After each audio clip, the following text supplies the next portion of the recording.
Assalamualaikum warahmatullahi wabarakatuh dan salam sejahtera. Bertemu lagi kita dalam siri IBS Borak Sejarah bersama saya Cikgu Batal bin Sukur. Okey, pelajar, seterusnya kita akan melihat tajuk 5.3 ciri-ciri persekutuan tanah Melayu. Seperti mana yang saya sebelum ini dah maklumkan, ciri-ciri ini adalah sifat-sifat. Kalau dikatakan persekutuan tanah Melayu, macam mana? Kalau dikatakan Malaya Union, macam mana? Malaya Union ditolak kerana apa? Ciri yang orang Melayu tak nak. Persekutuan tanah Melayu dapat diterima, kenapa cirinya? Apa yang ditawarkan pula oleh Persekutuan Tanah Melayu? Okey, jadi apabila kita melihat tentang ciri-ciri Persekutuan Tanah Melayu 1948, bila kita mengambil semangat bahawa Persekutuan Tanah Melayu ini dirangka semata-mata kerana nak menggantikan Malaya Union yang ditolak.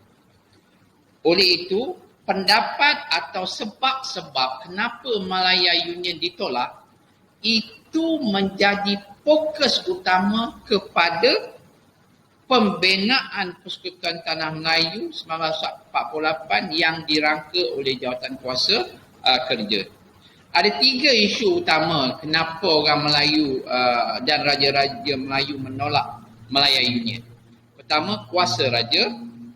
Yang kedua, hak istimewa orang-orang Melayu dan hak kaum-kaum lain. Dan yang ketiga, isu kewarganegaraan. Jadi bila orang tak suka Malaya Union kepada atas 3 ciri ini, maka dalam Persekutuan Tanah Melayu mestilah masalah dalam 3 perkara ini perlu diselesaikan, perlu disettlekan. Sebagai contoh, kalau kita penduduk tak puas hati isu banjir, jalan air tersumbat, contohnya parit tersumbat, saliran teruk. Jadi bagi mengatasi masalah banjir, bila mesyuarat, tentu isu talang air, isu parit, isu tersumbat menjadi fokus utama. Jadi inilah juga yang menjadi fokus dan ciri kepada Persekutuan Tanah Melayu. Dan anda juga perlu ada kesedaran bahawa apabila kita belajar tentang ciri-ciri Persekutuan Tanah Melayu, anda secara tidak langsung anda mesti dapat membandingkan ciri Persekutuan Tanah Melayu dengan ciri Malaya Union.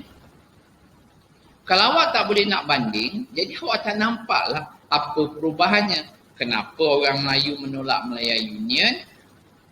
Kenapa orang Melayu dapat menerima Persekutuan Tanah Melayu? Okey, adakah ketidakpuasan hati orang Melayu dalam Malaya Union dapat dipuaskan dalam Persekutuan Tanah Melayu? Ini yang isu yang awak perlu perhatikan. Jadi kalau kita lihat dari segi dia ada ciri dari segi pentadbiran, negeri-negeri Melayu sama macam juga Melayu Union. Singapura tak masuk. Walaupun negerinya sama, Singapura juga tak masuk, tapi konsep kesatuan di dalam Malaya Union satu dengan konsep persekutuan dalam Persekutuan Tanah Melayu utuh tu yang cikgu kata tadi adalah jauh berbeza. Walaupun dari segi nama, tapi makna dan implikasinya sangat berbeza. Begitu juga hal kuasa raja-raja Melayu. Bagaimana kuasa raja-raja sekarang? Ada kuasa ke, tak ada kuasa ke? Kemudian dari segi perundangan, dan juga penting yang menjadi isu sebelum ni adalah soal kewarganegaraan. Apa perbezaannya? Sebelum ni nak dapat warga negara macam mana? Masa Malaya Union. Semasa Persekutuan Tanah Melayu nak dapat kewarganegaraan macam mana? Jadi dalam erti kata yang lebih mudah, kuasa raja-raja dikembalikan. Raja dapat kuasa dia balik seperti sebelum Malaya Union.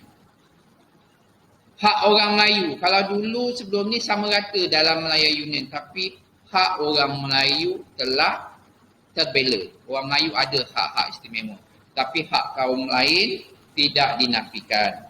Dan yang ketiga, kewarganegaraan. Kalau dalam Malaya Union dianggap longgar, tapi dalam Persekutuan Tanah Melayu diperketatkan.